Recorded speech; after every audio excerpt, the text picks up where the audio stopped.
let's start at the beginning. Pretty much had symptoms of eczema since I was a child, but it wasn't until this summer before my sophomore year of high school that I had a really bad eczema flare-up. The fall of my sophomore year, I was on the volleyball team, and my skin was just really itchy, red, and uncomfortable, and it pretty much covered my neck, my chest, my arms, and my legs as well, specifically behind my knees. And I just remember it being very uncomfortable and painful at times to just move my joints. My skin would get so excoriated from all the scratching and itching because it was so itchy, where it would be kind of like just really raw sort of feeling. Having eczema was just a really difficult time to do that in high school because I was already pretty shy to begin with, but having eczema and like something visible on the skin like that really just decreased my self-confidence and self-esteem, and just made it harder to really form strong connections with friends. I didn't want to talk to boys or date, and which wasn't all of that bad of a thing. I really put more of my time and energy into my academics and sports, so I think that was good in the end. But yeah, my mom took me to see our family chiropractor, and he did an assessment on me of my skin and as well as some muscle testing for specific foods that were inflammatory and triggering to my eczema. So all the ones that I was highly more reactive to, I was avoiding. He also recommended several different supplements. I remember taking an omega-3 supplement and a pretty high dose where I would take it and like my hair actually was like pretty greasy because it was that high of a dose, which I needed at that time. That really helped. I was taking like this massive green pill, and I hate taking supplements, especially back then. I would like almost always choke and gag on them. But I got through it, and that protocol I did pretty strict for the first couple of months, and it really helped a lot. Throughout the rest of my high school time, I did a little bit more modified version of it, but I was avoiding those foods that he recommended and taking the supplements. So by the time I graduated high school, my skin was feeling a lot better, a lot more clear. During college, I didn't really have too many flare-ups, maybe just small ones occasionally every now and then, like if I was kind of eating some of those foods I wasn't supposed to be and having more stress or something like that. But overall, I'd say college was pretty minimal, at least from my memory. And then fast forward, after college, I started naturopathic medical school. I had a big flare-up in naturopathic medical school, and I ended up seeing a naturopathic doctor at our school's clinic, and we did a food sensitivity testing, and it showed a really high reactivity towards sugar cane. So I immediately started eliminating sugar from my diet. That really helped. A few months later, I also eliminated gluten because I was having this hive reaction. Whenever I would eat gluten, I would get hives. I think I also was doing some sort of tincture or supplement. I started seeing some more improvements in my skin. I was able to kind of keep it at bay and manage it a little bit better. I also ended up switching from the 4-year track to the 5-year track of medical school, and I also did the massage therapy program.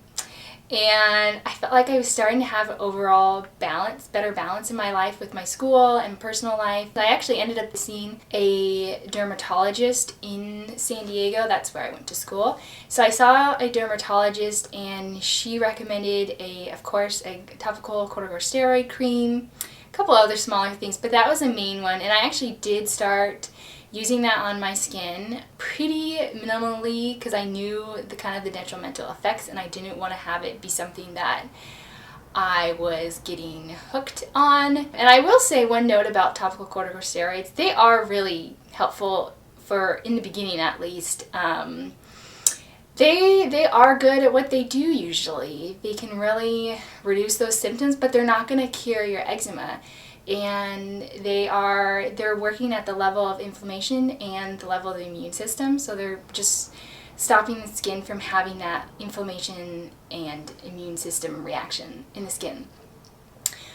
So I took that for a little bit, but by the time I was done using that prescription, I didn't ever refill it, and I just knew it wasn't something I wanted to be on. I don't think I had too much of like corticosteroid withdrawal from it, maybe a little bit, but I was able to kind of like get everything else back in balance. And that's kind of also when I really started doing my spiritual journey and like basically focusing on stress, but also focusing on how I felt about myself and how I felt about my skin, and really like diving deep. Even now, I constantly think about my skin, and that's probably how it will be for the most part, but maybe less and less each day. But back then, it was constantly like the first thing I thought about was my skin and how it looked like, and the last thing that I went to bed thinking about. So with that, you want to like realize, what are your thoughts that you're thinking about it? Is it you're ashamed of your skin, or that you hate your skin, or that you wish it was different constantly?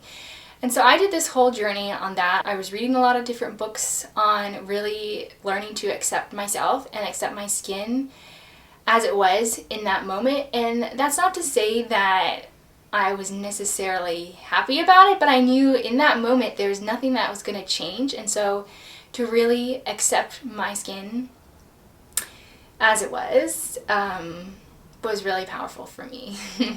And it wasn't something that just happened overnight. It did take some practice in really listening to meditations as well. Yeah, I just knew that I couldn't always be hiding and covering up my skin, and that someday I was just gonna have to show it to the world and not care about what people thought about it, or what I thought they were thinking about it. And that's another thing. Most of the time you're so hyper focused on your skin that you think everyone's looking at it or thinking something about it, when in reality it's probably not the case. They're probably more concerned about themselves or their own skin.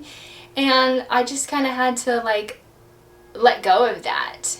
That has really been the biggest factor ultimately, I think, in healing my eczema for good, is really that emotional healing, because most people have a lot of insecurities about their skin when you do have a rash like that, and it can take a long time to really accept yourself and accept your skin and love your skin. So that's that. I definitely would love to do another video on the connection between stress and your skin and just psychodermatology. It's something I'm really passionate about. It's such a huge deal in skin, and especially eczema and acne, psoriasis. So moving on, and I just wanted to share a little bit more about myself. So after I finished naturopathic school, I started seeing patients at a clinic, and I was practicing naturopathic medicine for a few years there.